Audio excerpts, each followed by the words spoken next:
We haven't had a Wyrm Lyfe like this in a while. Layoffs and raises. Well, people are getting poor. I'm just saying. Yeah, have you filled up lately? Yeah, right? Yeah, no, it's crazy. It's like $5 a gallon almost. Everyone's getting poor. And everything's getting expensive. Things are getting intense, crazy. Yeah. Prices are pumping. Everyone's getting squeezed. So what we need to do is we need to tighten up as a company. We need to increase compensation of the kick-ass workers, which we've got a ton of here, and we need to let go of the people that are underperforming. That's what that means. Here's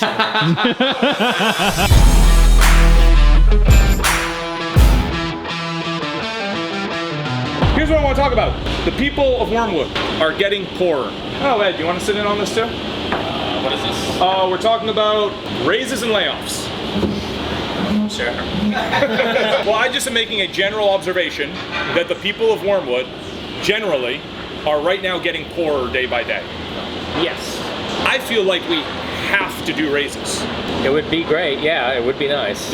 If you're getting paid the same as you were last year, guess what? You're getting paid 8% less. I don't know, food's up, gas is up, housing's up, fucking corn is like twice as much as it was. It's trading at $7.50 right now. It used to trade at $3.50. It's like off the charts. I think just generally we're entering into a moment of macro and geopolitical, almost, I don't want to say chaos, but high variance. There's a bit of it. Yeah, I mean. When I'm faced with that, I do not turtle up. I throw punches. So I think instead of us being like, oh, well, let's just, no, we need to be developing kick-ass stuff, launching kick-ass stuff. We need to be increasing the wages of good workers, and we need to be letting go of bad workers. I'm just saying philosophically, that's how we should approach this time period. So any just reactions to that? Losing the really good people is actually very expensive because to get somebody in the door, train them, a lot of time and a lot of money that you have to invest into an employee. The compensation increases I'm proposing, I think, should be for hourly people. I am talking about production workers right now. Which is the whole company, pretty much. Which is a large amount of the company. Percentage-wise. I think the important issue here is for our craftsmen here to make sure they do have a livable wage. Correct. And that wage that they are currently earning is becoming drastically less livable every single week. And if Wyrmwood doesn't do something, it's just gonna be fucking bad.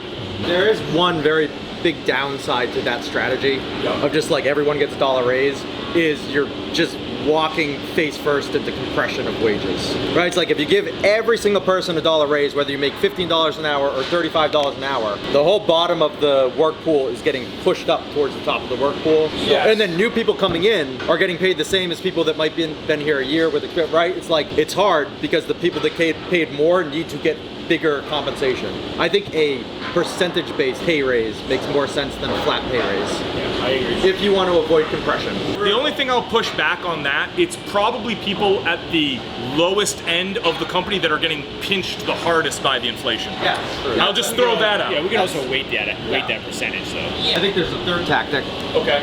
Raise prices of our product. Every single vendor has raised prices on us. I don't really want to take it on the chin and just be like, we're just good people. It's like, we're running the business. Every other business is raising prices. Nope. We'd be stupid not to. That is the second thing. Yeah. I'm gonna be talking to Nick about that as well. Price increases on the old websiteiola. If we just did like a flat 10% price increase across the board, what does that look like? How does that feel? That would put our lowest dice vault buy-in at 33, call it 35 to make it a clean number. It's not too bad. I don't think that changes anything. No, reintroducing elm kind of put us in a good spot. Our buy-in used to be 33 because our cheapest wood used to be cherry. Right. We now have maple and elm, which are cheaper, so that actually brings the starting price right back up to where we used to have it, which isn't horrible. I think we should just do a 10% price increase across the board. The math just makes sense. We're paying more for everything we have to make the product, so Yeah. we can't keep the price the same.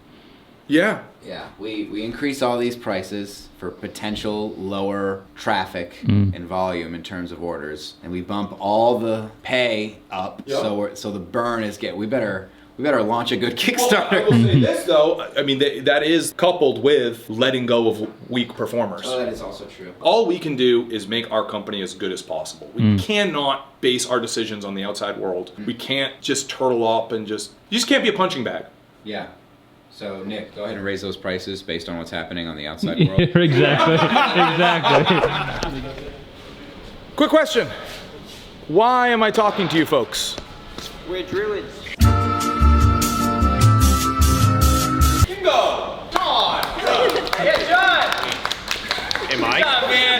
consider this level of management possibly the most important level of management in the company. You're like close enough to the ground to actually understand what the fuck is going on, and you guys being empowered and on board and operating properly is very key to the success of the company. So, why are we here? We're gonna talk about economics. What is this? It looks like a problem. You know what this looks like to me? Money. There's a lot of cardboard. Look at it, it goes forever. It just goes on forever. Why is this an episode of Hoarders concerning cardboard? Materials going up and we're buying while it's cheap. Ding, ding, ding, ding, ding, ding, ding. Shit's getting expensive. Anybody want to guess how much does Wyrmwood spend per week, roughly, on cardboard? $25,000. No, that is high. It is $7,000, which is still high. Took the wind out of his sails. We spend $7,000 a week on cardboard. We just got a 20% price increase on our cardboard. Can anyone do math? What is 20%? It's bingo. $1,400 a week of increased costs. Translate that into people. It's like 2 people. Yes. A week? Yeah, it's about 2 people. Yes. It's kind of crazy, right? You wanna know what these are? These are our tabletop tile. Who wants to catch? Quinn's going for it! These used to be 8 cents per unit. Okay, the last batch we bought was 12 cents per unit. Yeah, and each tabletop tile gets 3. Right, so 12 cents. So now it's like 36 cents. So we spent over $20,000 on the last Kickstarter on these. Okay, so what's the punchline? 12 cents a unit in America, how much in China? Oh, probably way cheaper. Probably like 0.2 6, maybe. I actually 6 don't know what cents. we're paying. 2 cents. Oh, So where do you think we're putting in our next order? probably China. China. Why do you think all the ports are so backed up? Why do you think there's record-breaking imports from China? It's because as prices increase in America, suppliers like us are like, oh fuck, it just funnels it to fucking China. If I can outsource this to China, that's literally, say, another job we can have here. Especially in a scenario like ours where we've pre-sold a whole bunch of product. The money we're getting in is locked.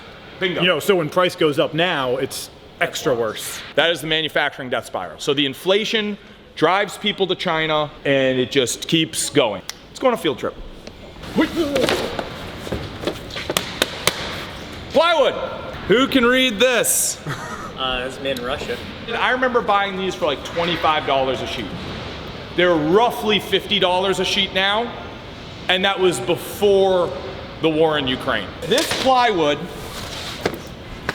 we can no longer source. So we're gonna have to source it from a domestic supplier, and guess what is going to happen to the price? Going up, right?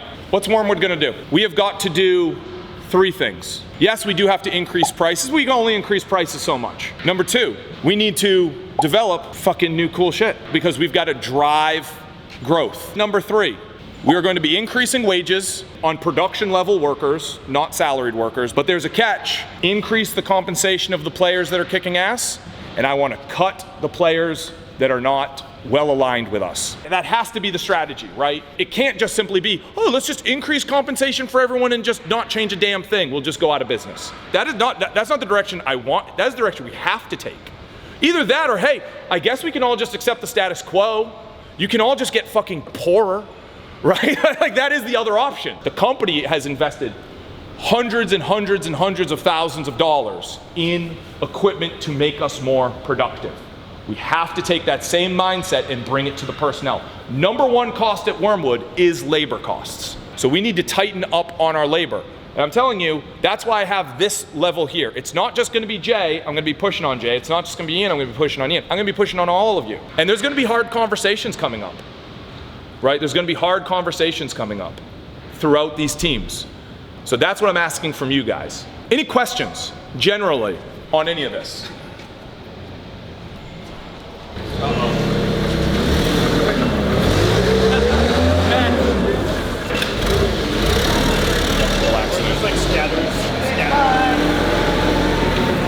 Doesn't he drive that thing fast? Anyone get nervous? I get nervous. No, I trust Dave very with my life with that thing. I did too. Someone hit me once. keyword there is almost. Exactly.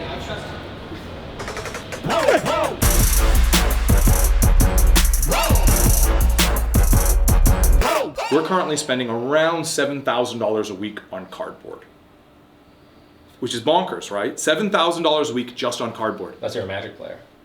Oh. That's a